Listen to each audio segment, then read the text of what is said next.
7 was I know God doesn't exist, and I call myself a 6. Why don't you call yourself an agnostic then? I do.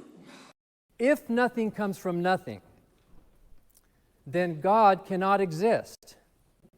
Because God is not nothing.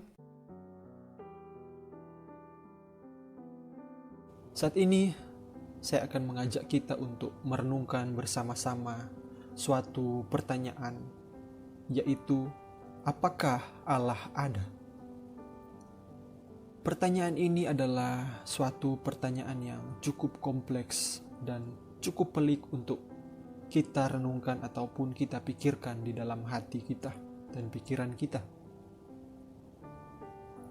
Namun, pertanyaan yang harus kita pikirkan sebelumnya adalah, apakah penyebab muncul pertanyaan seperti ini di dalam benak kita, dalam pikiran kita? Apakah mungkin ada suatu pergumulan batin yang kita rasakan di dalam hati dan pikiran kita? Ataukah mungkin pertanyaan apakah Allah ada ini hanyalah sebagai sebuah isu intelektualitas yang terbersit dalam pikiran kita? Apakah Allah ada menuntut satu jawaban, ya, dia ada, atau tidak, dia tidak ada? Tidak bisa kedua-duanya. Hanya adalah satu kebenaran yang benar. Namun sebelumnya, apakah Allah yang saya percayai adalah Allah yang sama yang seperti Anda percayai? Kalau kita berbicara mengenai Allah yang sama, saya berpendapat bahwa ya, Allah itu ada. Namun tentunya Anda akan minta bukti dari keberadaan Allah tersebut. Saya akan berikan beberapa argumen dan bukti yang cukup sederhana dan cukup praktis, namun juga tidak meninggalkan aspek akademis. Argumen saya bagi beberapa orang akan cukup mudah untuk dimengerti, namun bagi beberapa orang yang mungkin telah memiliki prasangka bahwa Allah memang tidak ada dan tidak dapat dipercayai, akan sulit untuk menerimanya karena terhalang oleh prasangka mereka sendiri. Tidak peduli seberapa banyaknya bukti yang saya paparkan nanti, tidak akan cukup untuk pernah mereka mengerti. Nah, kalau begitu apa bukti keberadaan Allah? Sesuai keyakinan saya pribadi bahwa Allah ada dan buktinya sudah ada di hadapan mata Anda semua. Karyanya, bumi ini, alam semesta, laut, air, tanah, udara, bahkan tubuh manusia pun adalah bukti karyanya. Sebagaimana yang sudah tertulis di dalam Alkitab, yang saya percaya. Lalu siapa yang membuat hal-hal itu semua kalau bukan Allah? Saya akan uraikan dan saya akan jelaskan lebih runut dan lebih sistematis sebentar. Sebelumnya ada pertanyaan yang patut kita renungkan. Mengapa Allah tidak menunjukkan diri saja di hadapan kita dan menyatakan dengan jelas bahwa Dia yang telah menciptakan dunia ini dan membuat mujizat di hadapan kita sehingga kita dapat menjadi percaya? Allah sebenarnya sudah datang ribuan tahun yang lalu dalam satu sosok Yesus Kristus. Dalam Alkitab, Dia telah menyatakan bahwa Dia yang menciptakan dunia ini. Dia telah melakukan mukjizat di hadapan mata banyak orang. Akan tetapi manusia saat itu menolaknya dan menyerahkannya untuk disalibkan. Tapi mungkin Anda yang bertanya adalah orang yang skeptis yang tidak percaya pada keberadaan Allah. Anda mungkin berkata bahwa saya tidak percaya bahwa Allah itu ada. Berikanlah saya bukti yang rasional yang cukup untuk dipercaya. Anda meminta suatu bukti yang rasional, tapi sebenarnya memberikan suatu bukti yang rasional dan empiris tentang keberadaan Allah, sehingga setiap orang rasional mampu menilainya, itu bukan tugas saya. Sebaliknya, beban pembuktian terletak pada Anda atau pada mereka yang tidak percaya Allah itu ada, untuk membuktikan secara empiris bahwa Allah tidak ada. Anda yang harus membuktikan bahwa Allah tidak ada. Karena ketika Anda berkata bahwa Anda tidak percaya adanya Allah, secara filosofis Anda sedang berasumsi bahwa Anda percaya pada sesuatu yang tidak Anda percaya. Karena ketika Anda tidak percaya sesuatu itu ada, berarti Anda percaya kepada ketidakpercayaan Anda sendiri. Anda berpendapat bahwa Anda hanya bisa percaya pada sesuatu yang dapat dibuktikan dan dapat dipercaya secara etis, dan Anda percaya kepada pemikiran Anda itu. Akan tetapi, apa bukti bahwa Anda dapat percaya kepada pemikiran Anda dan Anda dapat membuktikan pemikiran Anda secara empiris, supaya secara etis Anda dapat mempercayai pemikiran Anda yang Anda percayai itu? Namun demikian, saya akan berikan bukti mengenai keberadaan Allah ini. Dan mungkin Anda yang tidak percaya dapat juga memberikan bukti mengenai ketiadaan Allah.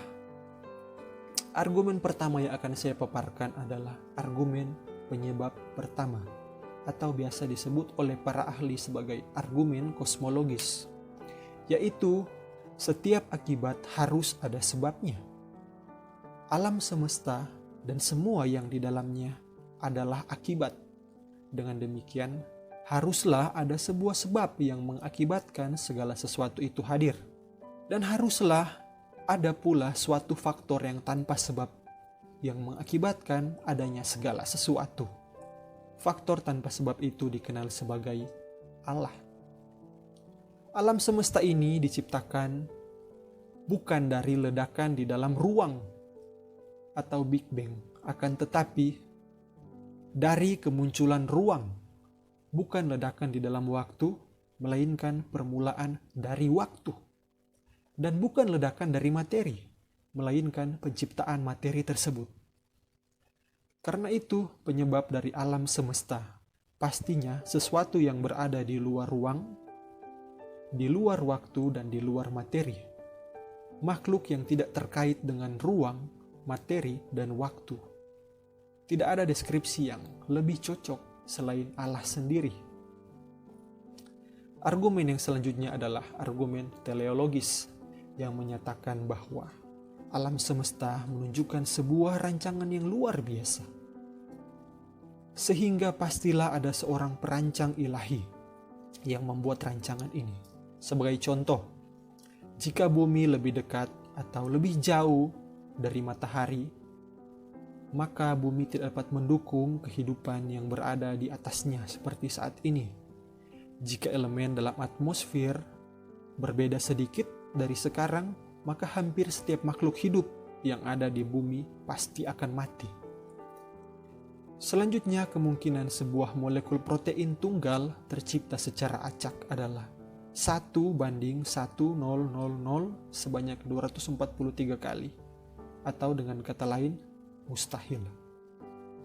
Sedangkan satu sel tunggal terdiri dari jutaan molekul protein. Mata kita dapat melihat 7 juta warna. Mata memiliki fokus yang otomatis dan dapat menangani 1,5 juta pesan dengan serempak. Evolusi berpusat pada mutasi dan perubahan dari dan di dalam organisme yang ada. Bahkan evolusi itu sendiri tidak secara penuh menjelaskan sumber awal dari mana mata atau otak kita. Kita mungkin dapat melihat laptop atau smartphone kita. Suatu benda yang sangat canggih dan memiliki susunan yang sangat rumit. Pastinya kita akan berkata bahwa siapa orang yang menciptakan hal ini atau siapa orang yang membuat hal ini. Tidak mungkin laptop atau smartphone kita muncul begitu saja, bukan? Pastilah ada orang yang menciptakannya. Demikian juga tubuh manusia adalah susunan sistem yang paling rumit, jauh lebih rumit dari smartphone atau laptop yang canggih sekalipun. Masakan kita berpikir bahwa manusia muncul begitu saja, tanpa ada yang menciptakannya atau yang membuatnya? Pastilah ada pribadi yang sangat intelijen dan berada lebih tinggi dan lebih cerdas dari manusia, sehingga mampu menciptakan manusia. Saya dulu pernah berpikir bahwa mungkin ada suatu pribadi yang berada di luar angkasa sana yang peradabannya jauh melebihi peradaban manusia, yang sangat canggih, yang memiliki inovasi yang sangat canggih, jauh melebihi inovasi yang ada di dunia manusia saat ini, dan memiliki suatu kemampuan yang tidak terbatas. Akan tetapi, lebih rasional dan lebih logis bahwa makhluk ini dikenal sebagai Allah daripada sebagai alien. Argumen yang selanjutnya adalah argumen moralitas. Setiap kebudayaan sepanjang sejarah masing-masing mempunyai suatu bentuk hukum. Semua orang mempunyai suatu kesadaran akan hal yang benar dan hal yang salah. Membunuh, berdusta, atau mencuri, dan tindakan asusila secara umum ditolak. Dari manakah muncul kesadaran akan yang benar dan salah ini, jika bukan dari Allah yang kudus?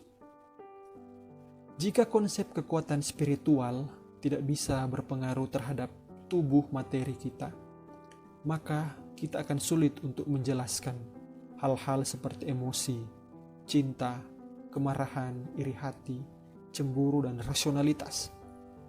Maksudnya, jika otak kita hanyalah koleksi acak kimiawi yang terbentuk dalam jutaan tahun, bagaimana bisa kita percaya pada akal kita sendiri yang memproses dan memikirkan hal-hal yang kita pikirkan?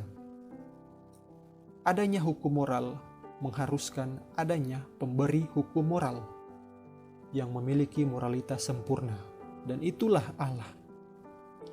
Moralitas dalam hati kita, apakah itu ada dengan sendirinya? Apakah kita sendiri yang menentukan bahwa kejahatan itu adalah kejahatan dan pembunuhan adalah pembunuhan? Apakah standar yang benar? Menurut C.S. Lewis, kita dapat mengetahui sesuatu itu bengkok kalau kita memiliki standar yang lurus itu bagaimana. Maka pertanyaannya, standar itu ditetapkan oleh siapa? Siapa yang membuat kita sadar bahwa kita telah bersalah selain dari Allah sendiri? Argumen yang saya akan tambahkan adalah berbagai bukti bahwa nubuat-nubuat di dalam Alkitab yang sudah tergenapi atau mungkin sedang digenapi. Bagaimana mungkin kalau kita memikirkan nubuat-nubuat itu dapat tergenapi puluhan tahun, ratusan, bahkan ribuan tahun setelah nubuat itu dinubuatkan? Hal ini sangatlah tidak masuk akal kalau kita berpikir kalau ini dari manusia. Akan lebih rasional kalau kita percaya bahwa ini adalah suatu penyataan dari Allah kepada manusia agar manusia ciptaannya dapat percaya kepadanya. Selanjutnya, bagaimana kita menjelaskan mengenai orang-orang yang berada di suku pedalaman yang tidak pernah mendengar hal-hal apapun mengenai Allah dan mungkin terisolasi dari dunia luar, dan mereka dapat mengetahui bahwa ada suatu kuasa yang ada di luar mereka yang jauh lebih besar, memiliki kuasa dari mereka, dan mereka memanifestasikan hal-hal itu melalui penyembahan dan pemujaan.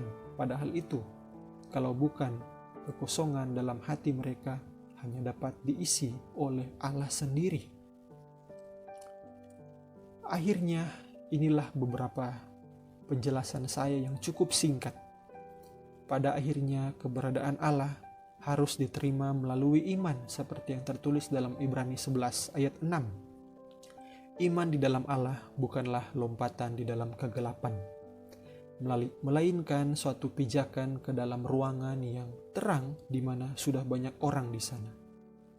Semoga Tuhan menolong kita sekalian. Ku tak